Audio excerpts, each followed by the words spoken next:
À la une de cette édition, NCA Bank a présenté son produit Épargne Plus ce 4 mai 2023. Épargne Plus est un produit commercialisé par NCA Assurance. Les startups du concours Tremplin UEMOA renforcent leurs capacités. Le cabinet d'experts V2A a été choisi pour le renforcement de capacités après le constat de leurs difficultés à prospérer. Le ministère du Commerce, de l'Industrie et de la Promotion des PME de Côte d'Ivoire a organisé ces 4 et 5 mai 2023 un atelier de validation du livre blanc pour la promotion et le développement de l'industrie automobile en Côte d'Ivoire. Plusieurs experts ont pris part à l'atelier. Et puis le Conseil de l'Ordre des architectes de Côte d'Ivoire et la représentante du commissaire général du Salon de l'architecture et du bâtiment ont lancé la 9e édition du Salon.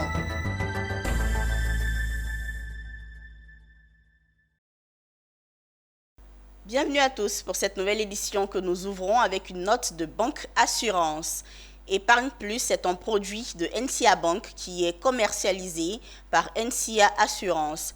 Le produit a été présenté au grand public ce jeudi 4 mai.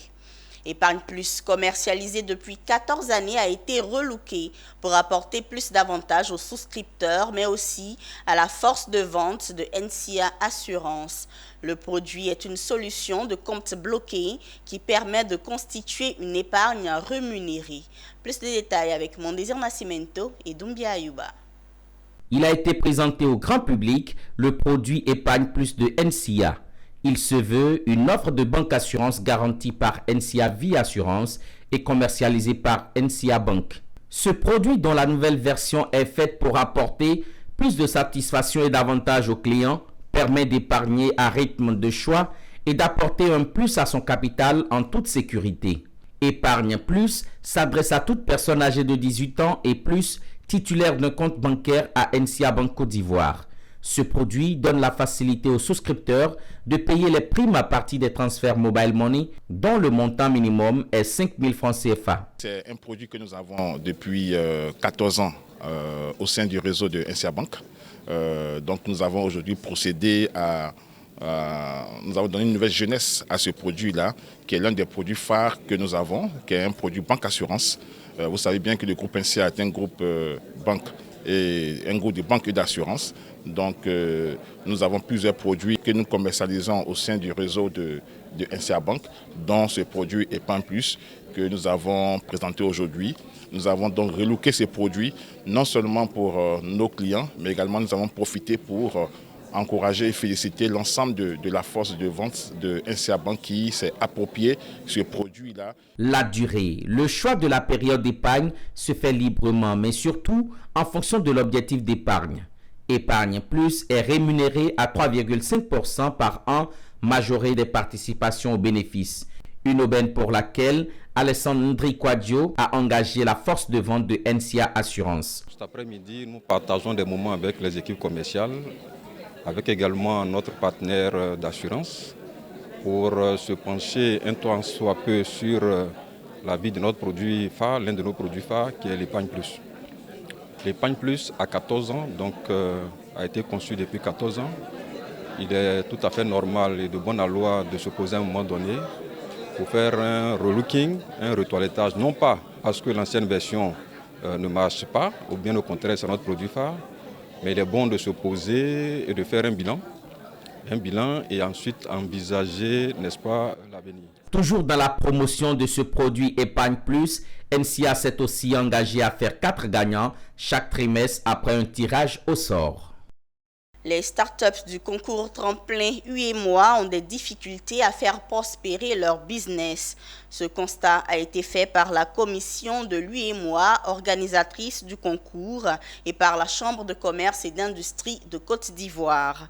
Pour remédier à la situation, le cabinet d'experts V2A a été choisi afin de renforcer les capacités et mettre en place un plan d'accompagnement pour chaque start-up. Ce cabinet a présenté sa stratégie afin d'atteindre ses objectifs ce 4 mai 2023 à la Chambre de commerce et d'industrie d'Abidjan Plateau. Le reportage de Philippe Zabo. Par définition, une start-up est une jeune entreprise innovante et dynamique à croissance rapide. Malheureusement, cette assertion n'est pas toujours vérifiée. Et ce ne sont pas les gagnants du concours Tremplin Startup UMOA qui diront le contraire. Eux, qui ont d'énormes difficultés pour faire décoller leur business. Un constat fait par la commission de l'UEMOA et la Chambre de commerce et d'industrie de Côte d'Ivoire qui a à charge de les coacher. Lorsque les concours étaient organisés, les lauréats étaient récompensés avec des prix, donc des subventions, des enveloppes. Voilà, donc une chose est de financer, une autre c'est de pouvoir bien utiliser ce financement. Et donc comme on sait que les startups ont des défis en termes de structuration, ont des défis en termes d'organisation, en termes de gestion, en termes de planification. Et c'est justement ces défis-là qui vont être adressés à travers ce programme de renforcement de capacité, mais qui n'est pas qu'un simple programme de renforcement de capacité, c'est un programme total d'accompagnement. Pour détecter les maux dont souffrent les startups et les soigner, c'est le cabinet V2A qui a été choisi. Il a présenté sa méthodologie. Nous avons déjà identifié avec les promoteurs de cette initiative des enjeux structurants importants auxquels les promoteurs des startups doivent répondre, notamment des besoins de renforcement de capacité, des besoins aussi en termes de pilotage stratégique.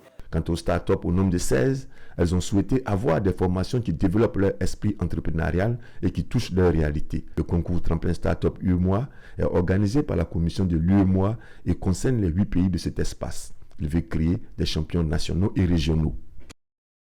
Le ministère du Commerce, de l'Industrie et de la Promotion des PME de Côte d'Ivoire a organisé du jeudi 4 mai au vendredi 5 mai 2023 un atelier de validation du livre blanc pour la promotion et le développement de l'industrie automobile en Côte d'Ivoire. Cet atelier a réuni plusieurs experts venus de différents ministères, du cabinet B&M Analystes et des acteurs du secteur de l'industrie automobile. Au centre des travaux, la stratégie nationale pour le développement de l'industrie automobile. Le gouvernement ivoirien a pour ambition de développer une industrie automobile nationale qui s'inscrit dans le cadre de sa politique industrielle. Il vise donc comme objectif de diversifier la base industrielle de la Côte d'Ivoire et accroître la valeur ajoutée afin d'améliorer l'intégration de l'économie ivoirienne dans les chaînes de valeur internationales. Autre objectif, créer des emplois et contribuer à renforcer la qualité des ressources humaines par l'amélioration du système de formation professionnelle en vue de répondre aux besoins de l'industrie automobile et des industries connexes. D'où l'étude stratégique réalisée par le ministère du Commerce, de l'Industrie et de la Promotion des PME en collaboration avec les cabinets sud-africains BM Analystes. Donc il était important pour notre pays, notamment pour le département ministériel dont nous avons la charge, d'élaborer une stratégie à moyen et long terme de développement de l'industrie automobile. Donc pour ce faire, il était important de se faire accompagner par des experts. Et nous avons conclu un accord avec un cabinet sud-africain qui a une expérience avérée en fait, qui nous a accompagnés durant ces derniers mois pour nous aider avec l'implication de tous les autres ministères techniques, dont celui des transports et également toutes les parties prenantes au niveau du secteur privé, à l'effet d'élaborer en fait cette stratégie qui est adaptée à notre environnement. Comme présenté par le professeur Barnès, le livre blanc pour la promotion et le développement de l'industrie automobile en Côte d'Ivoire constituera le cadre d'orientation de l'action du gouvernement en matière de stratégie automobile. Le Conseil national de l'Ordre des architectes de Côte d'Ivoire et la représentante du commissaire général du Salon de l'architecture et du bâtiment Archibat ont procédé jeudi 4 mai 2023 au lancement de la 9e édition du Salon. L'édition 2023 du Salon dénommé Archibat verra la participation des ordres des architectes des pays membres de l'Union économique et monétaire ouest-africaine. Une occasion idoine pour le représentant du ministre Bruno Koné d'appeler à une forte implication des professionnels du bâtiment. Les détails avec Pierre Tebeu et Richard Akiki.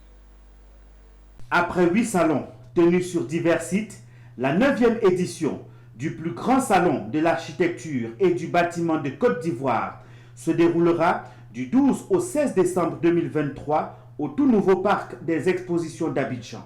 Ces informations ont été livrées à la presse ce jeudi 4 mai au cours de la conférence de lancement par le président du Conseil de l'Ordre des architectes de Côte d'Ivoire et la représentante du commissaire général du salon Archibat. Cette édition aura une grande particularité dans ce sens que la 9e édition verra la participation des architectes de la sous-région. C'est donc un salon sous-régional qui se prépare ici. Les organisateurs sont à pied d'œuvre pour faire de cette édition une grande réussite. Industrie locale, tout simplement parce que tout développement s'appuie également sur un potentiel économique fort, notamment industriel. Et nous avons voulu que cette fois-ci, ce soit les industries, c'est que nous avons à proximité de nous, mais également dans un environnement communautaire qui puisse apporter des réponses aux préoccupations dans le cadre du développement de nos différents États. Archibat 2023. Architecture durable et industrie locale. Je pense que vous avez été inspiré, parce que c'est un thème qui rime aujourd'hui. C'est une thématique qui s'inscrit dans les objectifs du millénaire pour le développement, OMD. C'est une occasion de réunir tous les acteurs publics et privés pour mener les réflexions dont les résultats aideront l'administration à légiférer afin de rendre opérationnels les résultats obtenus. Outre les expositions, diverses problématiques seront abordées au cours des conférences de haut niveau dont les thèmes seront en rapport avec le thème central qui est architecture durable et industrie locale.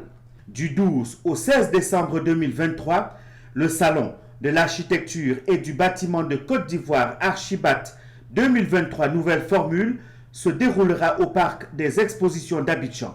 Ce sont plus de 30 000 visiteurs qui sont attendus à ce salon. Le ministre de l'Enseignement supérieur et de la Recherche scientifique de Côte d'Ivoire, Adama Diawara, a procédé à la signature de 2 accords cadres. Le premier entre les différents présidents et directeurs généraux des universités publiques de Côte d'Ivoire, le second entre les universités de Côte d'Ivoire et la Fédération ivoirienne des associations en efficacité énergétique, énergie renouvelable et climat. Des accords cadres signés suite à l'appui financier de la République fédérale d'Allemagne. Djekou de Silva, Tima Traoré, commentaire Michel Brou. Ce sont l'université Félix Houphouët-Boigny de Cocody, l'université Nangui à Brogua, l'Institut national polytechnique Houphouët-Boigny et l'université virtuelle de Côte d'Ivoire. Elles ont procédé à la signature du premier accord cadre, et ce, grâce à l'appui financier de la République fédérale d'Allemagne. Et on était ici ensemble aujourd'hui pour faire la signature des contrats pour la coopération interuniversitaire dans le secteur des formations pour les énergies renouvelables et pour l'efficacité énergétique. Et ça, c'est un projet important pour l'Allemagne, comme nous sommes heureux de soutenir l'engagement de la Côte d'Ivoire. À travers cette cérémonie de signature, je réaffirme l'engagement de mon département ministériel dans le développement des formations et l'entrepreneuriat dans le domaine des énergies renouvelables et de l'efficacité énergétique. En outre, ce projet répond au désir du président de la République de faire de l'année 2023 l'année de la jeunesse. Ensuite, le deuxième accord cadre, cette fois entre les différents présidents et directeurs généraux des universités publiques et la Fédération ivoirienne des associations en efficacité énergétique, énergie renouvelable et climat. Notons qu'à travers cette double signature de convention et l'appui financier de la République fédérale d'Allemagne, les différents présidents et directeurs généraux d'universités publiques et la Fédération ivoirienne des associations en efficacité énergétique, énergie renouvelable et climat ont désormais une mission: la mise en œuvre d'un programme dans la formation professionnelle dans le secteur des énergies renouvelables. Des véhicules, des engins aquatiques et du matériel informatique. Ce sont les dons que vient de réceptionner l'Académie régionale des sciences et techniques de la mer, remis par le peuple japonais. Ces dons d'une valeur de 3 milliards de francs CFA viennent témoigner la solidarité du Japon. La cérémonie de remise a eu lieu jeudi 4 mai 2023 au sein de l'Académie régionale des sciences et techniques de la mer à Abidjan. Reportage Michel Brou, Marius Seri. C'est un coup accélérateur pour l'Académie régionale des sciences et techniques de la mer dans sa volonté de répondre aux défis sécuritaires dans le golfe de Guinée. Composé de 2 bus, un pick-up, un tracteur, un simulateur de navigation, des laboratoires d'électronique, de réseaux d'informatique industrielle et de télécommunications. Ces dons du Japon viennent renforcer les capacités d'intervention et de recherche de l'Académie. Coût de cette générosité, 650 millions de yens, soit environ 3 milliards de francs CFA. D'un montant de 650 millions de yens, soit environ 3 milliards de francs CFA, ce projet a servi à la formation des effectifs et à l'acquisition de nombreux équipements maritimes. Parmi ces équipements, on peut citer un bateau et des radeaux de sauvetage, de différents moyens de transport, des cartes marines, ainsi que des équipements médicaux, de bureaux et de télécommunications. Je voudrais ici exprimer ma gratitude à notre ministre de tutelle, Monsieur le ministre des Transports, pour son implication en synergie avec le ministère d'État, le ministère des Affaires étrangères et le ministère de l'Économie et des Finances qui a permis l'aboutissement de ce projet. Cette collaboration a en effet permis de bénéficier d'une exonération de taxes et de droits de douane de la part du gouvernement ivoirien. Merci, Monsieur le ministre, pour tous les efforts et pour l'impulsion nouvelle que vous avez donnée par ailleurs au secteur des transports, notamment le soutien particulier que vous accordez à la formation à travers l'Académie régionale des sciences et techniques de la mer.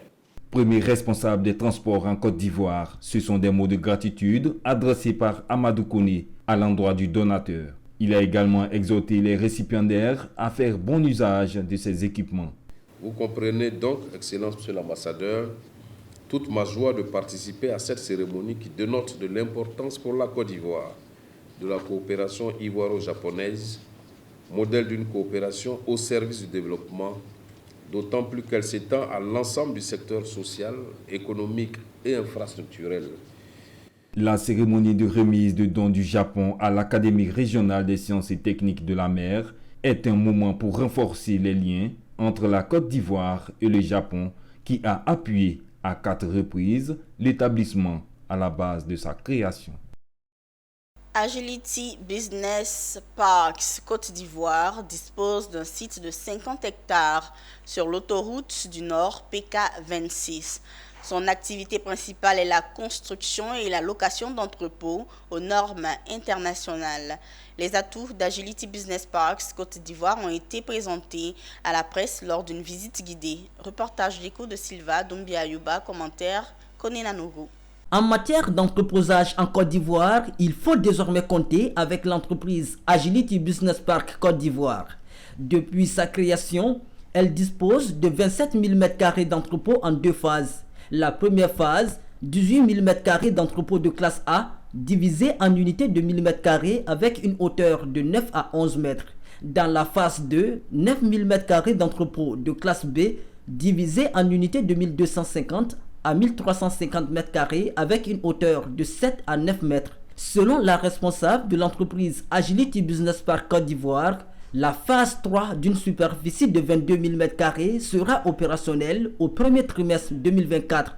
Notre objectif, c'est de construire des entrepôts aux normes internationales sur la totalité, mais en plusieurs phases. Donc pour le moment, on a construit 2 phases. La première phase d'entrepôt de classe A fait 18 000 m² et la seconde phase d'entrepôt de classe B fait 9 000 m². Et la plupart du temps, on est rempli à 100%. Installée depuis 2017 en Côte d'Ivoire, l'entreprise Agility Business Park a investi la somme de 20 milliards de francs CFA dans ses installations. Agility Business Park Côte d'Ivoire a pour maison mère Agility Logistic Park, l'un des plus grands propriétaires et promoteurs privés de parcs d'entreposage et d'industrie légère au Moyen-Orient, en Afrique et en Asie du Sud. Rendons-nous à présent à Yamoussoukro, capitale politique ivoirienne, où 32 agents de la mairie admis à la retraite ont reçu des honneurs pour leurs bons et loyaux services rendus à la commune. Au cours de la cérémonie ce 1er mai, le parrain Alexandre Kwame les a invités à ne pas considérer la retraite comme la fin de leur vie et à s'adonner à d'autres activités. Charles Kouakou et Pierre Tebeu. Le 1er mai 2023, Fête du travail a été une occasion pour la mutuelle des agents de la mairie de Yamoussoukro de célébrer 32 des leurs à faire valoir leur droit à la retraite. Placé sous le parrainage de Alexandre Kwame, directeur de cabinet du ministre de la Construction et de l'Urbanisme, et de Kwame Dieudonné, cadre de la région, chaque retraité a reçu une enveloppe de leur part. Après des années de bons et loyaux services au sein de la mairie, vous nous quittez pour profiter d'une retraite bien méritée. Alexandre Kwame a saisi l'occasion pour les inviter à ne pas considérer la retraite comme la fin de leur vie, mais qu'ils s'adonnent à d'autres activités. Il ne faut pas qu'ils considèrent la retraite comme la fin de la vie. Vous savez, j'ai pris l'exemple, c'est vrai qu'on ne voit pas souvent chez nous ici, mais vous savez, en Europe, quand même les gens vont à la retraite. Très rapidement, ils créent des associations et très souvent, ces personnes-là, intellectuelles, sont utilisées ailleurs. Et vous savez que c'est à cet âge-là qu'on bonifie les choses. Et donc, moi, je leur ai dit, il ne faut pas qu'ils prennent ça comme une fatalité. Et ils sont au village, ils peuvent faire d'autres activités. Et nous, vraiment, on ne s'attendait pas à une situation comme ça. Il vient de nous honorer, ça ne fait que nous faire plaisir. Cette cérémonie a eu lieu après le défilé du 1er mai où tous ont pris part. Puis l'État de Côte d'Ivoire a déployé de grands moyens pour l'insertion des jeunes de la commune de Zikisso, une localité située dans le district du Godjibois. Le gouvernement a favorisé l'installation d'un projet agricole dans ladite localité. Le projet est baptisé Green 2000 et il a pour objectif de produire du champignon pour lutter contre le chômage des jeunes. Gervais Amani, Michel Brou. Nos ministres du gouvernement, ils sont à la tâche pour la marche. La visite des deux ministres à Zikisso a débuté par une projection vidéo animée par le directeur pays de projet Green 2000 Côte d'Ivoire, Peter Durand. Ensuite, la cérémonie d'hommage des populations de Zikisso au président de la République. À cette occasion, les ministres Amédée Kouakou de l'équipement et de l'entretien routier et Pierre Demba, le ministre en charge de la santé, de l'hygiène publique et de la couverture maladie universelle, étaient avec le maire de la localité. Le président de la République, soucieux de l'avenir de la jeunesse de Zikisso, a fait implanter une grande société agroalimentaire dénommée Green 2000. L'usine de Zikisso emploie pour l'instant 200 jeunes dans sa phase de construction et passera à 500 jeunes dans la phase de production des champignons. On va vous présenter notre site Zikisso, qui est un site agricole, un centre de formation et aussi de technologie qui va permettre aux agriculteurs d'avoir plus de moyens des moyens adaptables pour les cultures. Notons que cette infrastructure réalisée sur plusieurs hectares à Zikisso comprend un centre de services et de formation agricole. Il a en son sein des installations et des machines agricoles pour la production de fruits, de légumes, de poissons et d'autres produits. Siama Bamba, président du conseil régional de la Bagoué, a procédé ce samedi 29 avril à la remise symbolique de chèques d'une valeur de 120 000 francs CFA chacun à 309 jeunes bénéficiaires du projet TIMO, travaux à haute intensité de main-d'œuvre. Le reportage de Daouda Ouattara, notre correspondant, pour en savoir davantage sur les actions du président du conseil régional de la Bagoué ce 29 avril. Un week-end très chargé pour le président des régions, M. Siama Bamba. Après la première session du conseil régional tenue au centre culturel de Boundjali et la pose de la première pierre du centre d'orphelinat de Kolia, il vient de procéder dans les locaux de la direction régionale de l'emploi jeune à Boundjali à la remise symbolique des chèques d'une valeur de 120 000 à chacun des 39 bénéficiaires du projet TIMO et 93 permis de conduire. De 50 000 à moins de 2 ans, c'est retrouvé à plus d'1 million d'économies. Pour dire que ce n'est pas la quantité d'argent qu'on reçoit, mais c'est l'utilisation qu'on en fait et surtout la gestion. C'est quand vous avez un projet, il faut soi-même croire d'abord au projet. Parce que si vous ne croyez pas, ça ne peut pas aller. On parle aux jeunes qui ont reçu pour certains des chèques, pour d'autres des permis de conduire. Mesdames, vous qui avez reçu des chèques, le président l'a dit tantôt, c'est pour vous aider à vous prendre en charge, à faire des activités génératrices de revenus. Ces bénéficiaires sont âgés de 18 à 40 ans, issus du projet des travaux à haute intensité de main-d'œuvre, tels que l'épuration des caniveaux et l'assainissement dans les administrations publiques de la région de la Bagoué.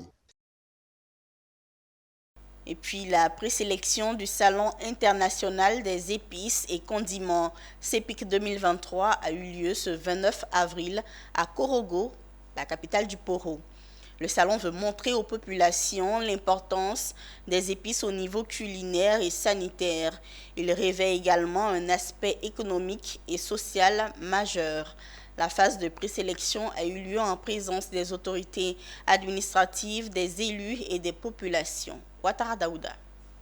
C'est la cité du Poro, Korogo, qui a abrité la première étape de la présélection du Salon international des épices et condiments CEPIC. La Côte d'Ivoire étant un pays à vocation agro-pastorale basé sur l'agriculture et l'élevage. Les organisateurs, en initiant ce salon, veulent non seulement valoriser les épices, mais surtout mettre en lumière les potentialités et faire connaître le bienfait des épices et condiments au grand public.